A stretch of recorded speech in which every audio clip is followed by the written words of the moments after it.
हरे कृष्णा। जैसे शरीर में 3 हिस्से कर सकते हैं हम, एक तो ये हो गया ज्ञान योग, एक हमारा हार्ट, ये हो गया भक्ति योग, और ये नीचे पैर, ये हो गए कर्म योग। तो जो कहते हैं कि गीता में कर्म योग है, वो अब आगे से पैरों से ही काम चलाएं।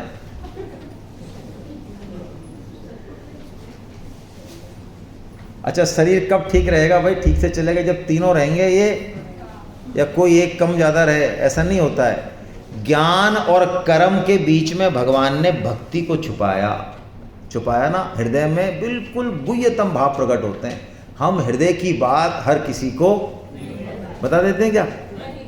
अरे हम तो अपने जो है प्लॉट के कागज नहीं बताते हैं, आप हृदय की बात कहते हो। ऐसे ऐसे लोग हैं जिन्होंने जो है आधे ही प्लॉट बता रखे हैं पत्नी जी को, पूरे प्लॉट उनको भी नहीं बता रखे हैं।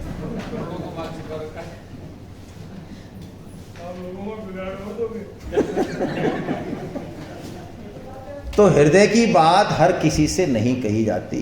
अर्जुन ऐसे श्रोता हैं, जैसे बछड़ा को देखते ही माँ को उससे प्रेम करने की आती है, ऐसी अर्जुन ऐसे श्रोता है कि भगवान के मन में ऐसी आ रही कि पता नहीं इसको मैं क्या कह दूँ।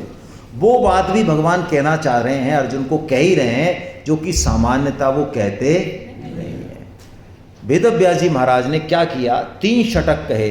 1 से 6 अध्याय का ये कर्म प्रधान षटक है। मैं कर्म प्रधान बोल रहा हूँ। कर्म प्रधान का मतलब है इसमें कर्म की बात मुख्यता से है, कर्म योग की, लेकिन इसमें ज्ञान और भक्ति हैं। ऐसी 13 से 18 ये ज्ञान प्रधान षटक है, यानी इसमें ज्ञान की बात बहुत ज़्यादा है, लेकिन इसमें ज्ञान भक्ति और कर्म भी। बीच में जो 7 से 12 हैं ये गीता का हृदय है। क्यों हृदय है? कि भगवान इसमें ऐसी ऐसी बातें कहेंगे कि जिन पर यदि हम पहले 6 अध्याय नहीं पढ़ें तो विश्वास नहीं हो हमें, क्योंकि हृदय खोल रहे हैं ना। अपने हृदय की बात में फिर बाकी सब चीज़ें हट जाती हैं, फिर तो बात बहुत अलग तरीके से होती है। तो ये गीता का भक्ति षटक, ये भगवान का हृदय है।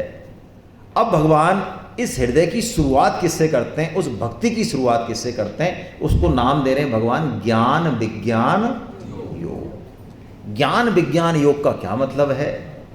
ज्ञान का मतलब है कि जैसे बीज से पूरा वृक्ष बनता है, मूल में तो बीज है, लेकिन अब देखें तो देखो फूल भी हैं, फल भी हैं, पत्ते भी हैं, डाली भी हैं, तना भी है, कांटे भी हैं, पता नहीं क्या क्या है। तो बुद्धि से ये बैठता नहीं कि ये सब एक बीज से ही निकला है। बैठता है क्या भाई? हमारे जैसा शहर का आदमी पहुंच जाए गांव में और किसान से पूछे, उसने बाजरे की फसल उगा रखी है और अभी बाजरा आया नहीं, बस पौधा खड़ा हुआ है। तो किसान से पूछो भैया किसकी फसल है, तो क्या कहेगा? बाजरे की है यार। तो हमारे जैसा बुद्धिमान दिखेगा यार, ऐसा बाजरा तो कहीं दिख ही नहीं रहा है। हाँ, अब वो आप जानो भारत विकास परिषद वाले भाई।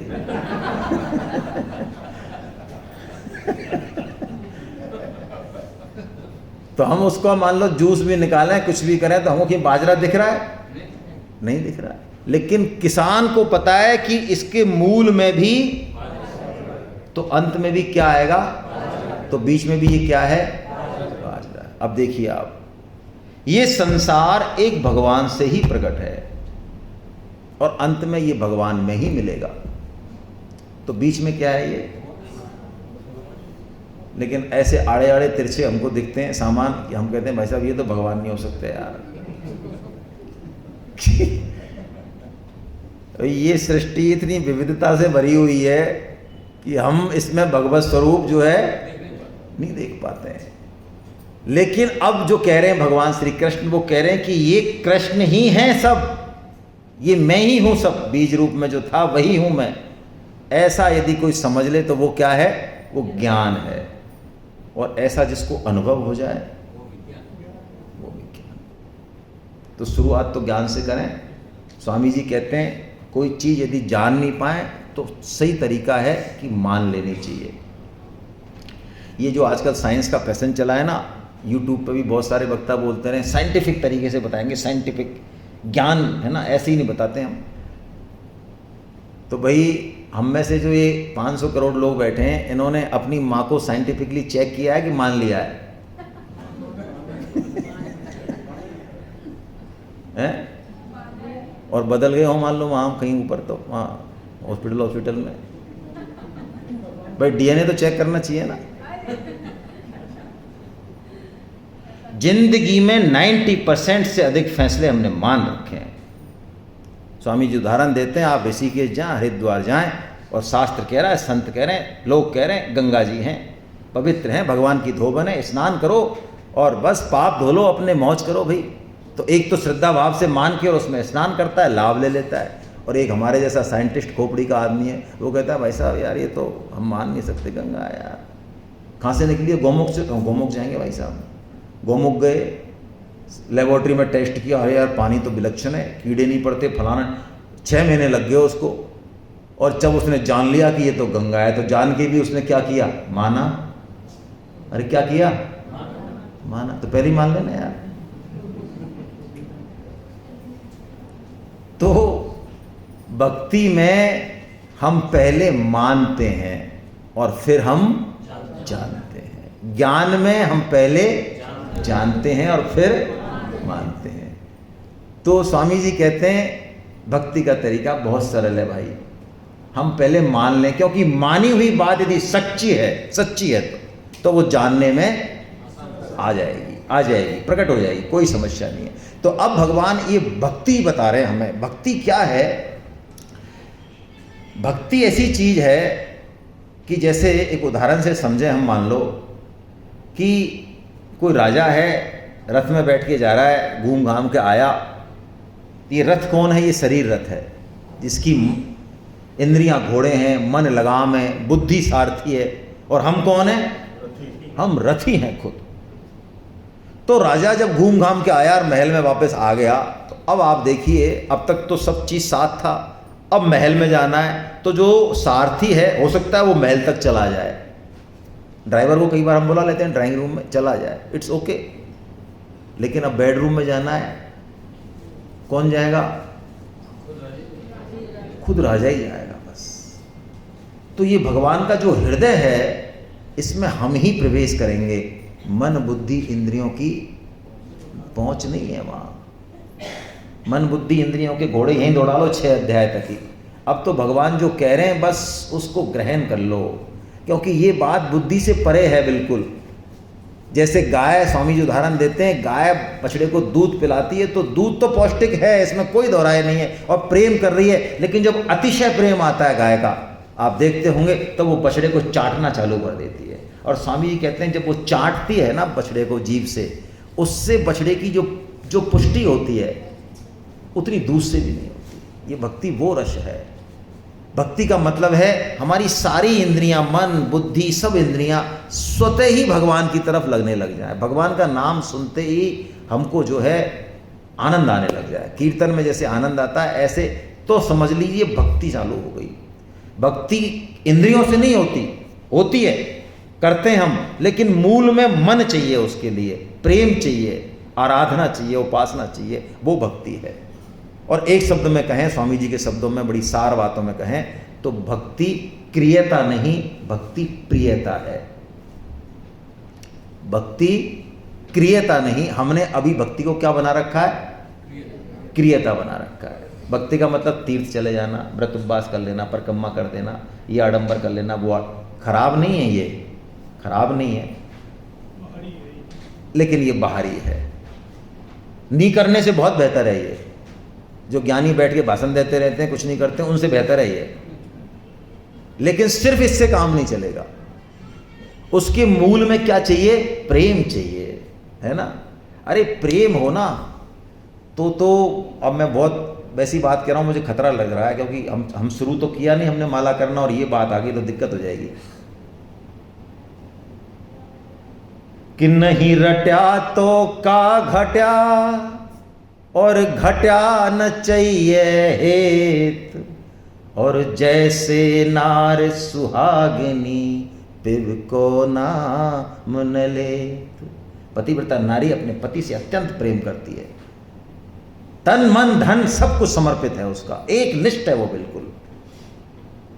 उसके लिए भगवान भी खड़े, उसको कुछ भी करने की जरूरत नहीं है। गीता का वचन है ये, कुछ भी नहीं करने की जरूरत है, सब कर्म भक्ति ज्ञान आ गया उसके। तो ऐसी नारी अपने पति का नाम भी ना ले जिंदगी में एक बार भी, क्या जरूरत है, क्योंकि अंदर से प्रीति है। तो ऐसे ही भगवान का भक्त भगवान का नाम भी ना ले लेकिन प्रीति बराबर है तो बात जुदा हो जाएगी। मैं इसलिए घबरा रहा था कि हमने नाम लेना चालू नहीं किया और पहले पीएचडी करने बैठ जाए कहीं हम, है ना। तो पीएचडी क्लास में नहीं जाना है, सीधे सीधे एलकेजी से जाना है। तो भक्ति ये है, इस भक्ति रूपी महल को भगवान कैसे खड़ा करते हैं वो हम देखें इस श्लोक में। एक श्लोक लेंगे बस, है ना, फिर चाय तैयार है आपकी। चाह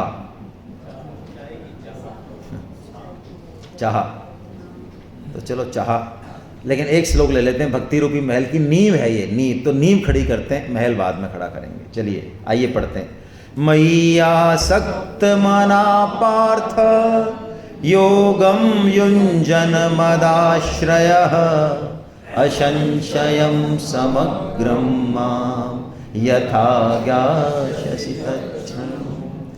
मय्यासक्त मनः पार्थ, पार्थ शब्द भगवान जब बोलते हैं, पार्थ का मतलब कुंती का एक नाम था प्रथा, प्रथा ओरिजिनल नाम प्रथा ही है उनका, वो तो गोद गई हैं कुंती भोज के, तो उनका नाम कुंती हुआ है।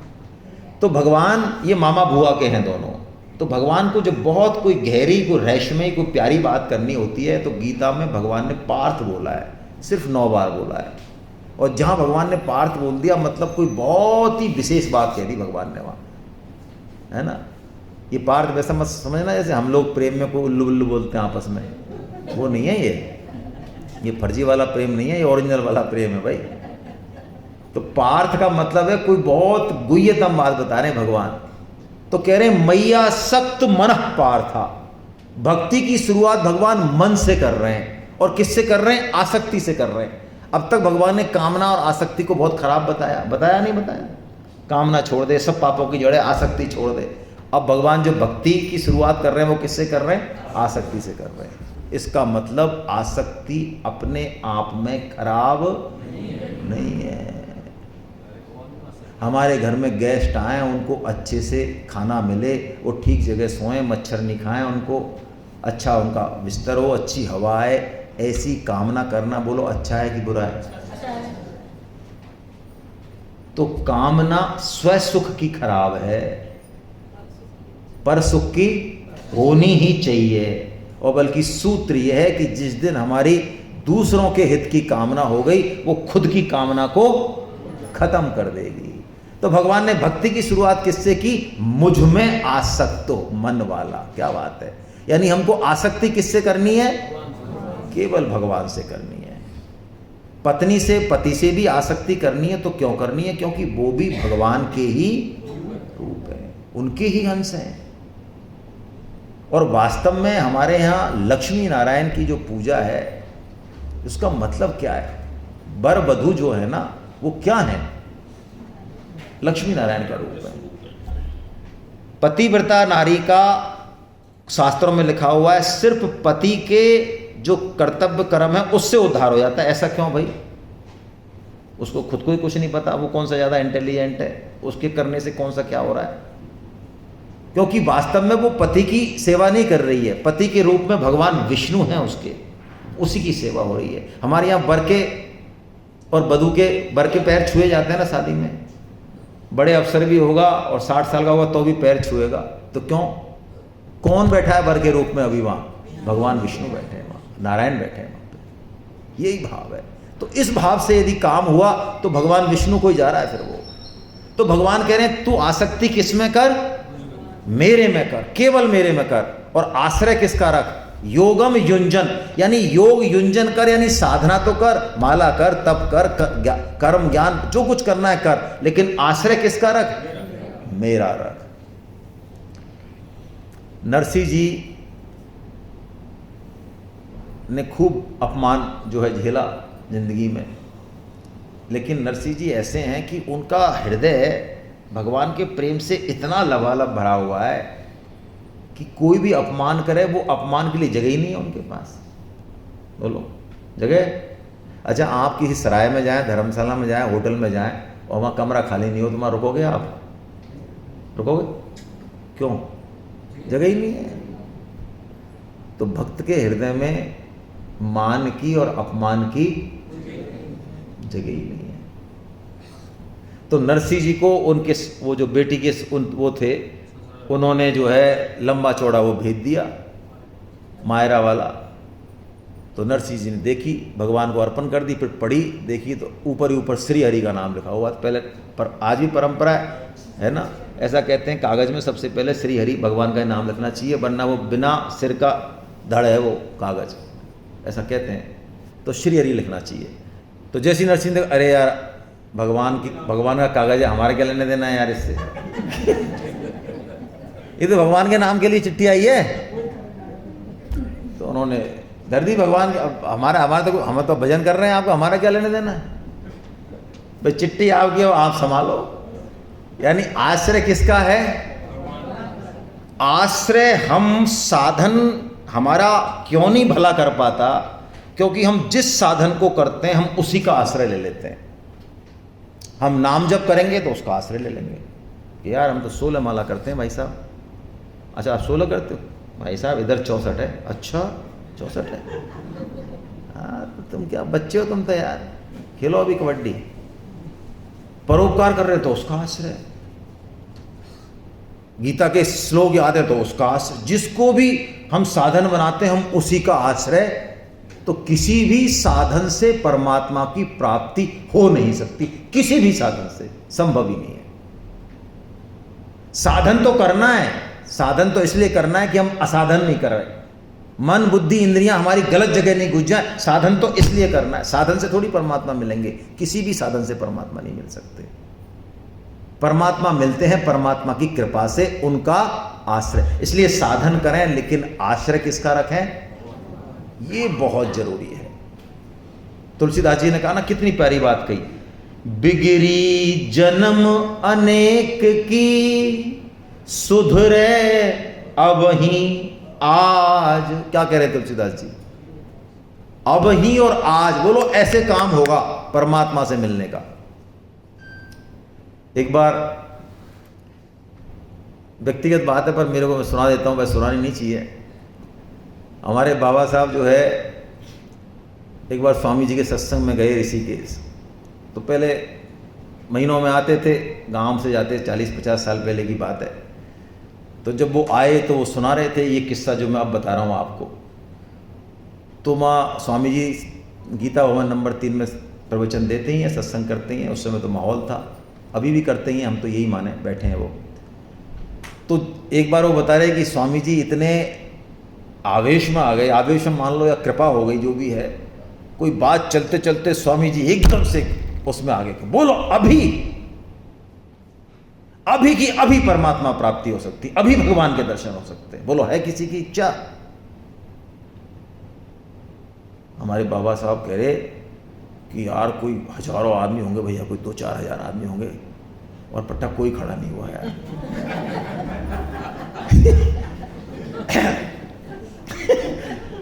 तो हमारे जो बड़े भाई साहब थे वो भी सुन रहे थे।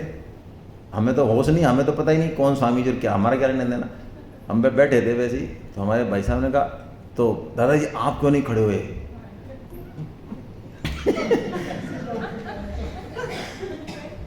और दादाजी कह रहे थे कि यार हमें ऐसा लगा ये पता नहीं बाबा पता नहीं क्या करेगा यार, अरे खा ले जाएगा भैया क्या। तो भैया हमको डर लग गया है, हम भी खड़े।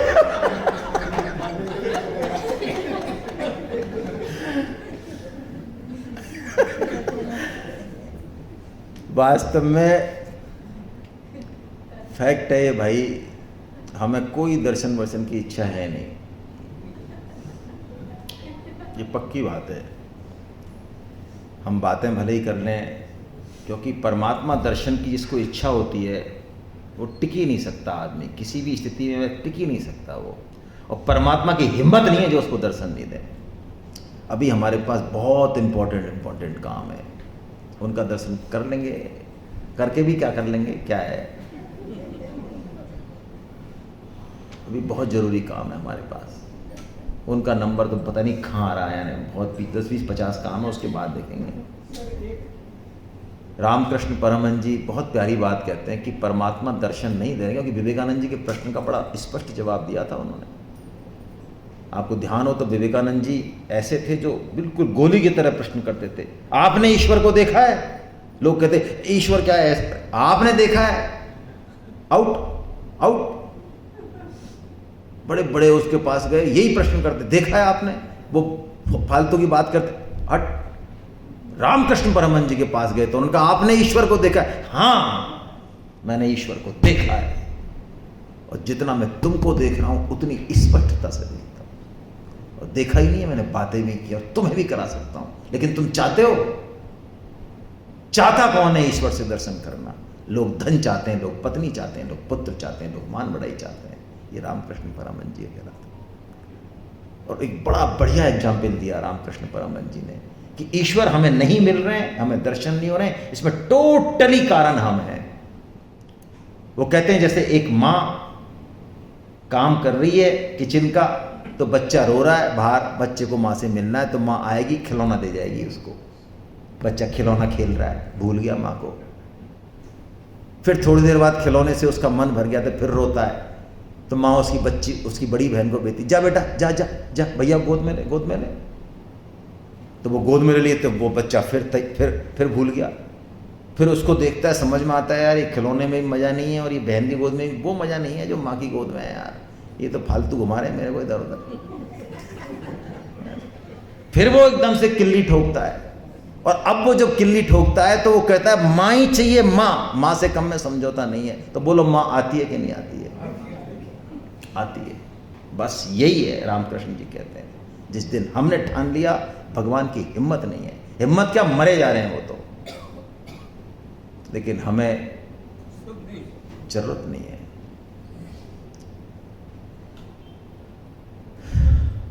चलिए, हरे कृष्णा हरे कृष्णा हरे कृष्णा।